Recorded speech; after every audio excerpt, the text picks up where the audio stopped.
I have a very big problem with this gimmick that they've given Ormund Hightower here in House of the Dragon. This sensitivity to smell. I think it undermines an otherwise compelling character, kind of contradicts what I thought they were going for with the character, and I also think it undermines the intelligence of the audience. So Ormund is presented to us as this elitist snob. He says as much in Season 3's Episode 4, and essentially he proclaims Hightower supremacy, and seems as a person who would be arguing eugenics as a valid political platform. So when Alicent tells Rhaenyra at the end of Season 3 that Ormund has a sensitivity to smells, I should have known this was a bad sign, and I missed it, and maybe you did too. So this is the Raw Take. If you're unfamiliar with what I do here in these types of videos, I go on an unscripted rant, typically to kind of give you my initial thoughts of an episode, but this is a little bit different because I want to talk about a character specifically, and I think an unscripted rant is really the only way to do it appropriately. Ormund Hightower to me is somebody that is very calculated, very sophisticated, has a obvious issue with pride, ego, and this elitist kind of, I'm better than everybody. The Hightowers are better than everybody.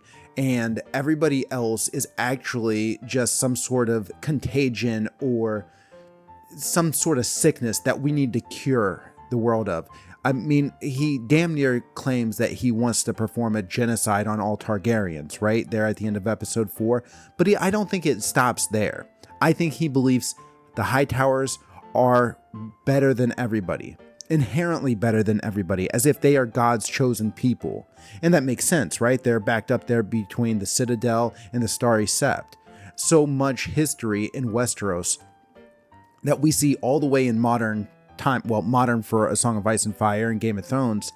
I mean, the Stark children, right? They say their prayers to the seven, some of them, right? Where Jon, takes his vows in the Night's Watch with the old gods, right? But Catelyn Stark, Ned, actually has a sept built in Winterfell, but it's all stems back. There's a lot of history there. So I totally get that. It makes a lot of sense. It seems consistent with what you might think of a Hightower, considering we don't get a lot of interaction with them in Game of Thrones, really none, and no interaction really with them in A Song of Ice and Fire. Just a lot of things that are mentioned. But if you get into the book lore or the world of Ice and Fire, or even Fire and Blood, you can definitely trace a lot of history throughout the entirety of the Seven Kingdoms back to Old Town, back to the Hightowers. So that's where I see Ormund Hightower coming from.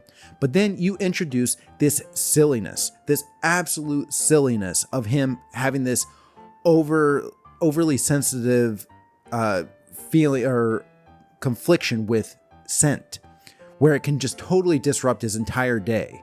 Now, I initially thought this was kind of par for the course, right? Because if you think about it, if you think about how the air that he's breathing is just not good enough for his nostrils, right? So he has to create a superior aroma, right? With different spices and just different scents like lavender or whatever else he's putting in that little scent flask that he has. I can't think of the actual appropriate word for it, so forgive me. But so that plays into it, right? Like the air that you breathe, that's not good enough for me to breathe. I need to make it a lot more pleasurable to my nostrils. So I thought that made a lot of sense. It seems consistent with somebody that thinks that they're better than everybody else, does it not? Now, if you look at what happens here in Episode 6, where these fake Baratheons come in and they smell like BO and stuff like that, like, right? It really grosses them out. And then there's a fight with Gwaine Hightower, right? And there's blood, guts, and a really bad smell. And Ormund starts throwing up. And okay, I got it. But I mean, that's also doesn't make any sense because you got to think about it. This is a battle commander. This is a commander of an entire army. How is he in that position? How does he go to war? How does he march his men to war? If these people smell bad. I mean, they're warriors, right? And you think about the medieval times, which is kind of what this is based on. It's not like showers were just always readily available. People did not smell the way they do today. They're not wearing this deodorant. They're not walking around with a stick of deodorant in their back pocket or in their gym bag or whatever it is that most people do today. This isn't modern times, right? So back then, like, people didn't get showers every day. It makes total sense for people to not smell super pleasant. And I don't understand how a character like Ormund Hightower can function if this is like not anything more than just his elitist mentality. Because that's all it really should be, is just him saying, I'm so much better than you. The air that you breathe and the air that I breathe cannot be the same. My air's got to smell more flowery than yours. And that's where it should stop. But it's not. Instead, this is going to be his kryptonite. And it seems incredibly immature. It's a comic book trope. You got to give this character his Achilles heel. And I'm not saying that characters don't all have that. Tywin Lannister has an Achilles heel, right? It's his pride and ego. Ormund Hightower, I think, should be just like that. You know, it's really cool when you see a character be defeated, not because of some tangible weakness that you can, there's a chink in that armor, the literal armor. It's always so much more fascinating, even for your heroes too, right? There's always some sort of character flaw that they have to overcome. And the difference between the hero and the villain oftentimes is just the villain can't overcome their character flaws and the hero can. Well, Ormund, his character flaws should be his pride. It should be his ego. It should be his elitist worldview. That should be his weakness. But what they're setting up now is that no, actually it's going to be something so much more immature and, dare I say, dumb. Because I don't think that House of the Dragon trusts its audience. They must not. Because if they have to use something so blatantly blunt and hit you over the head with it, that, hey, this is how this character is ultimately going to succumb to, his fate, is because, he's going to get all disoriented because something's going to smell bad.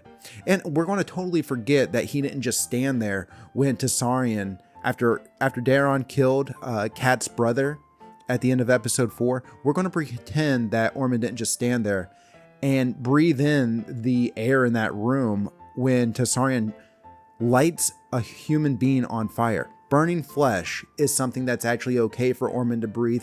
That he's not sensitive to that. Watching the dragon eat that body, that human being, after burning it, that's something that's tolerable for him. He can do that. But you know what? His cousin saving Daeron's life and probably saving Ormund's life too, that was just too disgusting. And the smell, the BO of these other characters, their body odor, that was too overwhelming for him. And he's just incapable of thinking. His brain doesn't work well if something smells bad in the air. It's like, you know what it reminds me of? It's taking a really interesting character and giving them this gimmick that kind of undermines their sophistication. And now this may not be a popular opinion, but one of my, I think anybody that watches or reads Batman comics, like, they all got their favorite villains. I kind of think they're all my favorites in a way, but Two-Face, right? Like, his coin, right? It kind of controls him because he leaves everything up to chance, and but it's kind of a gimmick. But you know what? Back when Harvey Dent was created, that wasn't like some trope, right? It was a lot more original. I mean, I'm sure it was inspired by something, and we could always go down that rabbit hole. But what I'm saying is that audiences are so much more sophisticated now because we know the history of all these tropes. We already know storytelling. We've been around for a while. We've read all the classics. We've seen all the classics. What we need is you to present a spin on a old story. I just can't imagine Tywin Lannister succumbing to some sort of weird quirk or gimmick, right? Think about how Tywin Lannister dies. If you really think about it, it's all based around his pride, because he's got a real dilemma. He is totally ashamed of Tyrion, but his pride jumps in there too. So he's got this dilemma it's his pride pulling itself apart. He's ashamed of Tyrion, and yet he's too proud of the Lannister name to disown him or, throw him in the river or whatever he says there. But ultimately, that leads to this toxic relationship with his son, and he never quite treats Tyrion the way he would treat Jaime or any other son, right? And that animosity, that resentment that he has towards Tyrion, he develops that into Tyrion, right? So it's all his pride. So when he dies at the hands of Tyrion, that's ultimately his flaw, his character flaw that he's unable to overcome. That's what defeats him. And Ormund Hightower, I thought with the abusive relationship, at least the emotionally abusive relationship with Daeron, I thought that was going to be a really interesting way for them to go, and they're not. Or at least that's not going to be the thing that does them in. They're letting you know right now that his issue with scent is going to be a real obstacle for him. And I would not be shocked if somehow playing into that stupid gimmick is what ultimately kills him. And I just think that's a total insult to where audiences are in 2026. I think we're far more smarter than that. And I think we demand more complexity out of not just our heroes, but also our villains. And correct me if I'm wrong. Let me know in the comment section if you know what, no, it's stupid, it's gimmicky, but it's kind of fun for me. It's whatever, but it takes the serious element out of it. And at the end of the day, like, I want comic relief. I don't want comic relief from an antagonist if you're telling me that this guy is a legitimate threat to Rhaenyra, but really all it's going to take is some kryptonite and we'll be done with it. And guess what? We've got fire-breathing dragons and things like that. We can create a lot of bad smells if we really want to. Finding bad smell for Ormund Hightower to be defeated, I mean, that should be something that's plentiful, considering that, this isn't like the modern age. These people aren't showering and stuff like that. Like, there's so many ways to generate a rotting, horrible smell in Templeton if they really wanted. And if that's the direction they go, I mean, I just don't think there's any coming back for House of the Dragon. They've got to be smarter than this. They have to know that their audience is smarter than that. And you let me know if you disagree with me, because I think it's at the very least a very immature gimmick. And at worst, I think it's an insult to the audience's intelligence. Let me know what you guys think in the comment section. I'll talk to you guys later.